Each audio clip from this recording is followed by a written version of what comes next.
Today, I'm taking you through Garage Gym 2.0.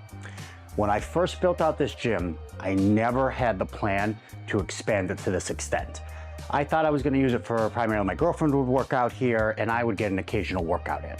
But what happened is, one, I love working out here, so does my girlfriend. And two, we now have a baby on the way, which means this gym can no longer be, as I said last time, GE, good enough. It means that I have to be able to seriously train in this gym, because I might not be able to get away Saturday morning to go to a commercial gym. There's a baby, my girlfriend's gonna be like, oh, you can't leave, you have to stay here. And the reality is, I make a living by being in shape. And it's also my passion. It's really not only my business, but also my life's work, getting people in great shape. And I myself deeply love training. So I already did a video previously, if you have not seen it, of Garage Gym 1.0. I believe we call it In-Home Gym 1.0. I'm not gonna go through all of the same equipment this time around because the video would be too long. It would be like a 20-minute video. When I first built this out, it was like a $20,000 approximate space. It's closer to a $40,000 space, and I'm imagining by the beginning of next year, it'll be closer to a $50,000 space. But I wanna take you through where we are now and the additional equipment that I got, and we'll do a little touch up of what we previously talked about, but I don't wanna get into it all again. So, and I also have a separate review of this first piece of equipment we're gonna talk about, the Reps Fitness PR5000, that's the name of the rack, with the Reps Athena functional trainer. And all that means, a lot to say, but the functional trainer are these cables here.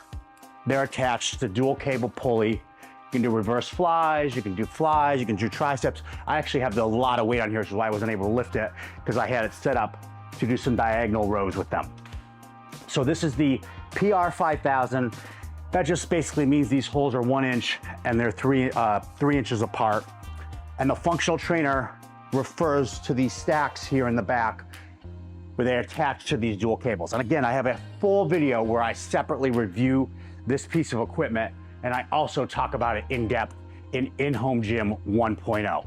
So if you wanna learn more about it, go there to watch it, because I've already talked about it and I don't wanna make this video like 20 minutes long.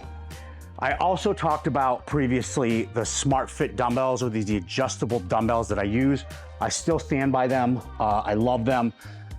You can't drop them, they're not designed to be dropped, but outside of that, they're incredibly functional and they're excellent if you're just looking to save space like I need to in a gym setup like this. We basically have a 2-car garage, maybe a 2.25-car garage, and it's, at this point, all gym space.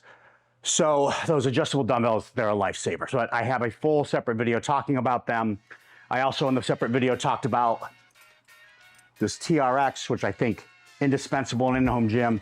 I also talked about the bench that I use, Titan Fitness. If you want to learn more about the foundation of this gym, go watch that video. So let's talk about what's new.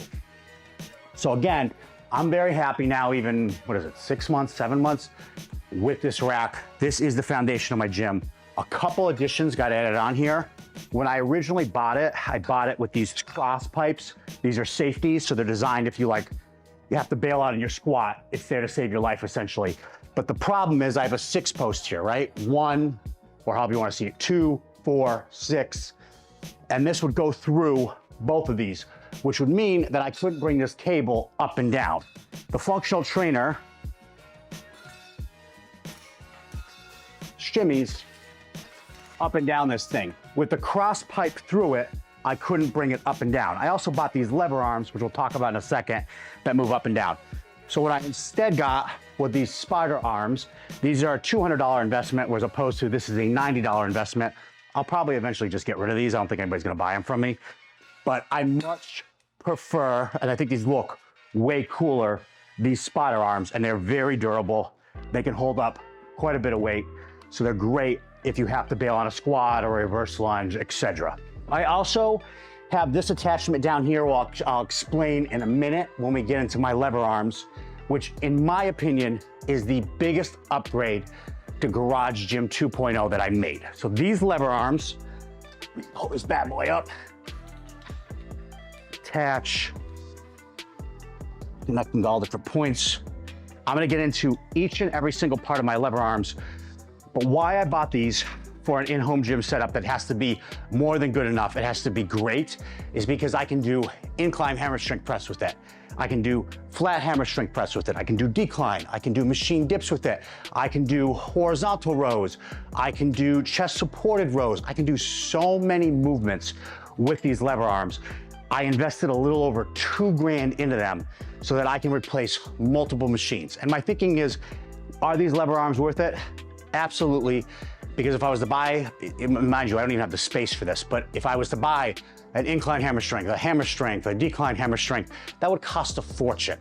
This probably legitimately replaces $15,000 worth of equipment for $2,000. And I had this gym pin attachment. I'll walk you through everything I got for it, but it allows it to actually converge, move in and out, besides with this Vendetta, up and down. So let's go over how I built out these lever arms and why I think if you like training for hypertrophy, building muscle, they really are an essential piece of equipment for an in-home gym. So the first part of it was the Rogue Monster Light 50 cal trolley 2.0. Rogue has obnoxious names for everything. Every single thing that all these companies do. Reps, PR 5000, Athena, functional trainer. It's a lot to say. These are the LT1 50 cal trolley 2.0. They're essentially lever arms, and they're going to allow you to do all those exercises I just talked about. And they are starting, I bought the short ones, the 35-inch ones, starting at approximately $1,200, $1,170. Then I added this gym pin. This is a Kaizen gym pin. This is what allows it to converge, to move in and out. And I find that very helpful. Like if I want to move this over a little bit, it's hard to do with an iPad in my hand. If I want to move this over a little bit and like put it at this angle, I can set it there, and it's great because that's going to be allowing me to do wide grip rows now. If I want to put it in a little bit, that's going to allow me to do rows where my elbows are tucked in, which is going to work different parts of my back. And so that attachment, this gym pin attachment, what I have on here, is an additional $300. So now we're at about $1,500 for these lever arms. Then, this is essential. You have to have this. This Vendetta, if you don't have it, your lever arms simply hang. And so if I want to move it into a position, every time I have to lift it and get it into that position to press.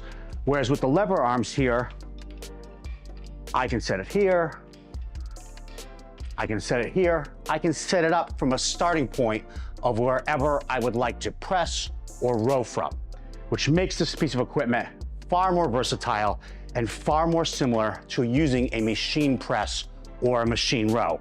And this attachment for, I wanna say, it's a little under $300. Let's look, it was $280. So let's just say all in now, we're at 1,800 bucks. What it came with were these Rogue handles. They connect on, and you can see what I would do. I essentially press from here. Obviously, I would put it higher and make sure the angle's different, but they connect onto here, and then you simply can press with them. I like these handles, but I don't love them for everything. So I then went and bought additional handles besides these. Remember, we're at $1,800 all in right now. So I bought these handles, but then I went to a company called Mutant Metal, which I can't speak highly enough about, not only in the quality that they build, but also just great customer service, which I'm a sucker for. I made all my money through customer service, my coaching business. Social media is just a small part of what I do. It's really to fund the coaching business, is to find clients through the internet. And that's how I made my living. I was originally a trainer, and then now I'm primarily a coach, which is because I just do white glove service. So I really respect companies like this that really like take care of the consumer. So these attachments, as you can see, they're very different than the Rogue attachments that it came with. And both of them have pluses and minuses depending on the exercise. But one thing I did is I had it come with this attachment so that I can use the cable stack. So with my Reps Athena, I got the stack rather than the plate loaded. And what you can do with this now is I can run this through. I bought this cross member from Rogue, and then I bought this little attachment here from, pardon me, this cross member is from Reps Fitness, and this little attachment's from Rogue, and then I got this off Amazon, and this connects to that. And now, when I'm doing exercises, I'm actually using the cable stack itself, which is incredible because now I have continuous tension through the entire movement. Whereas if I just used one of these weight horns, which I also got from Mutant Metal, I would be using a plate, and plates are subject to gravity, whereas the weight stack with the cable will have continuous tension. So all in for this, I spent about $2,200. And again, my thinking is that's like one piece of equipment. If I bought a hammer strength, that replaces just one angle of a hammer strength. If I bought 3 hammer strengths, I'm probably looking at $8,000 besides having the equipment even delivered to me. So the value of these lever arms, I think, is incredible. That's the biggest adjustment that I made to this gym setup. The other thing that I did, here's some minor things, and then we'll get into the equipment here in the gym, the other equipment over there. I had the Kabuki before. I bought this hex bar. Will I ever use it? Do I ever care? It was like $180. I bought a black barbell. This is not a high quality black barbell. The Kabuki that I bought, I really splurged on. This is what I use primarily. This is what my girlfriend primarily used. I just wanted to have a standard black barbell. And then I also bought a shorter black barbell so that she can do things with it as well because it's a lighter bar. The primary thing that she does with it is she uses this ab mat pad. We'll put the rack on here and she'll connect the ab mat to it. And then you can put this pad over your body before you put the barbell on you and hip thrust through it. And she loves this pad because it pivots as you move. We'll put a video footage of me doing this exercise, but it pivots as you move. It really mimics a machine hip thruster very, very well. Those are the biggest changes that we did over here, including the power rack, and the major thing obviously is the lever arms. Let me show you the rest of the gym and what we've added on. So I had to make a decision if I'm gonna do a wardrobe change or not between scenes because I am getting really sticky. I live in New York, in Westchester, and it is so damn humid right now. It's like 100 degrees. It's been like record-setting temperatures. So just bear with me through my wardrobe malfunction as we continue to talk about Gym 2.0. So the power rack and that functional trainer is still the focal point of the gym, even more so now with the lever arms. But the second real important part of my gym now, the second I think like keynote part, is this belt squat. I bought this belt squat from Rogue. I have a separate review going super in-depth talking about this, but with shipping everything, this was approximately around $2,700. It has a really solid footprint. It doesn't take up too much space. I love this belt squat for so many reasons, and I go in depth in the video about it. I would highly suggest if you're going to have a in-home gym setup that is primarily the only place that you're training, you get something that allows you to not either have to use your spine, what you use when you're using a barbell, or your grip for leg work. Let me say that more simply. If I go to do a Bulgarian split squat, yes, it's working my quads, but it's also working my traps, and it's also requiring me to hold onto the dumbbell. And the limiting factor can become your grip rather than your quad strength.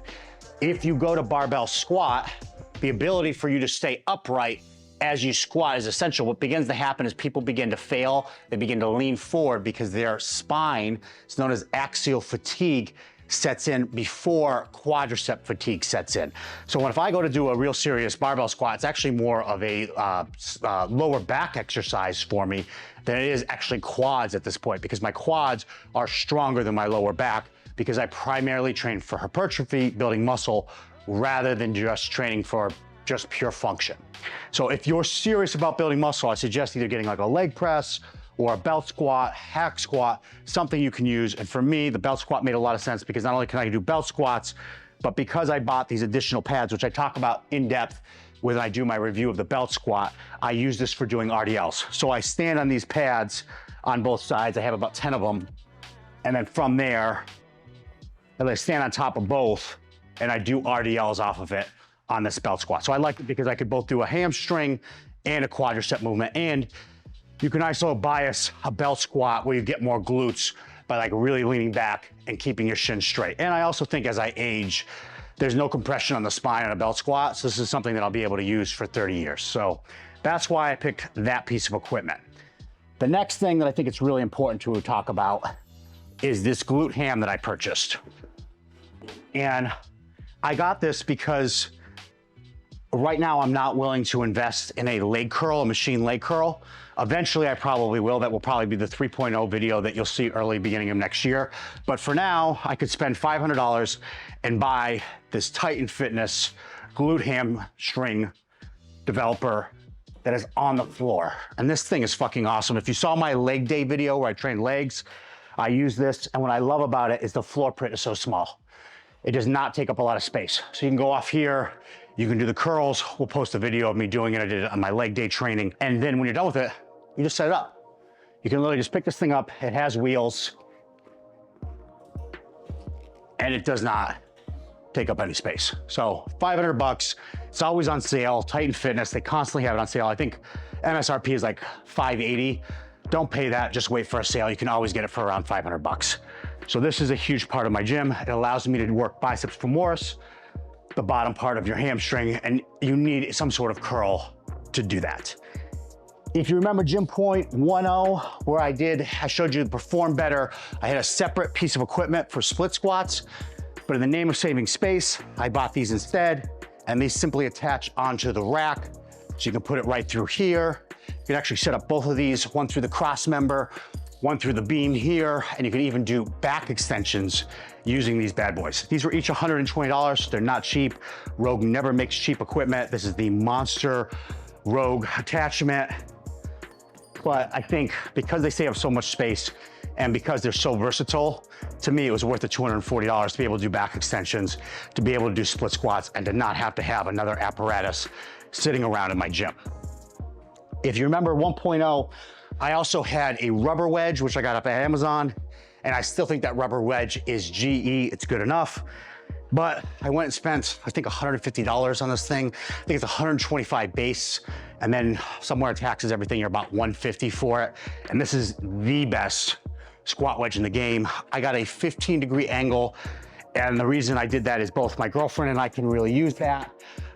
She probably would benefit a little bit more from a 20, but she can stay at that 15 and get to depth on it.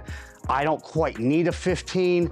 I could probably do 10, but it's a compromise between the two of us so we can both use it. And it definitely works for her, which was more important than me getting optimal. It was more important that she could use it. But I love that wedge, I think very highly of it. We got this walking pad off Amazon.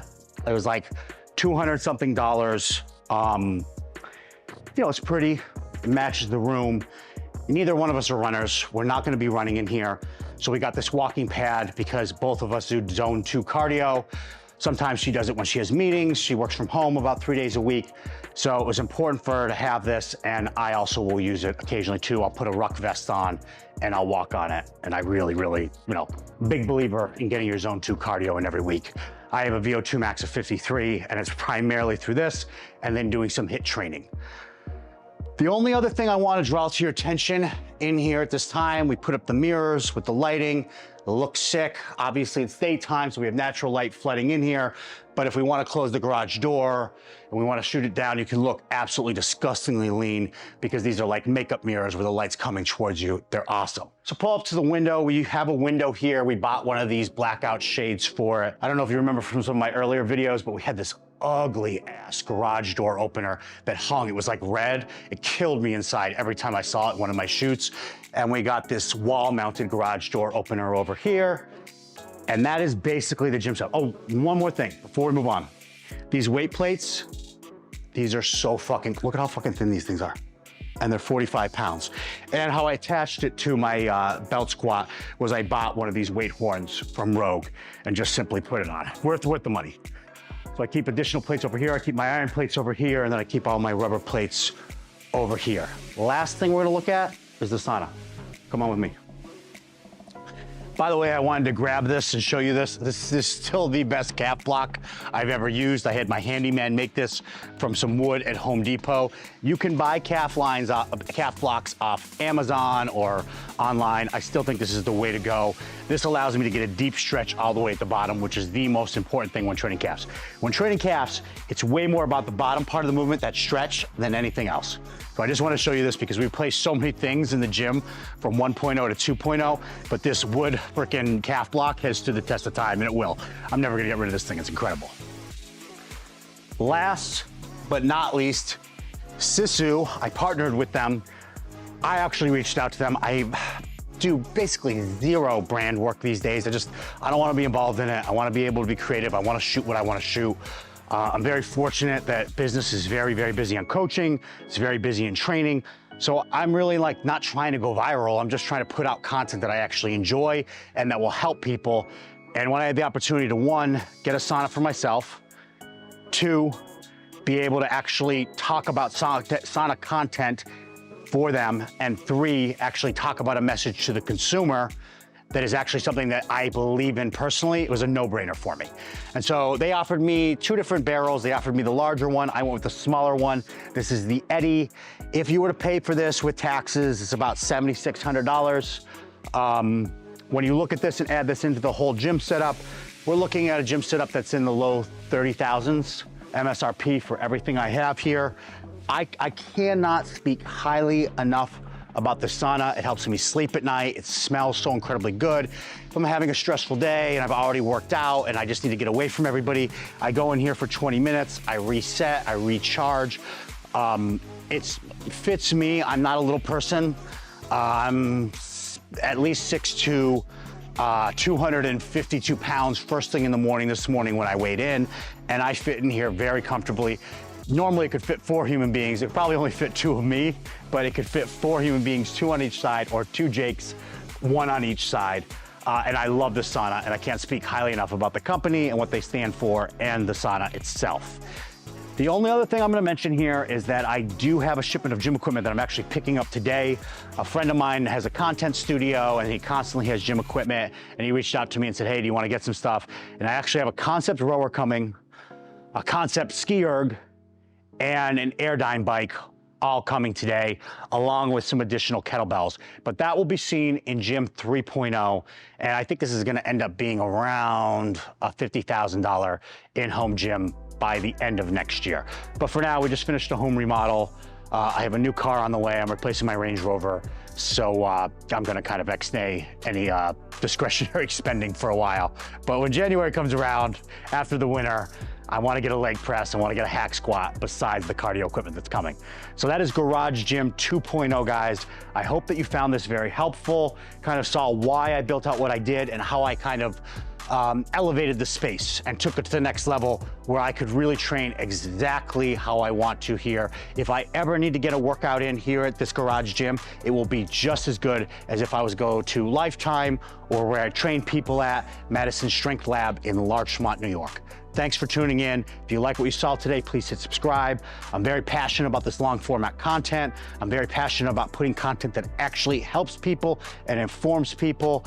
And if you enjoy this, you can always follow me on Instagram. That's where the majority of my following is. I have about 260,000 followers on Instagram. Thanks for watching, guys. Thanks for tuning in.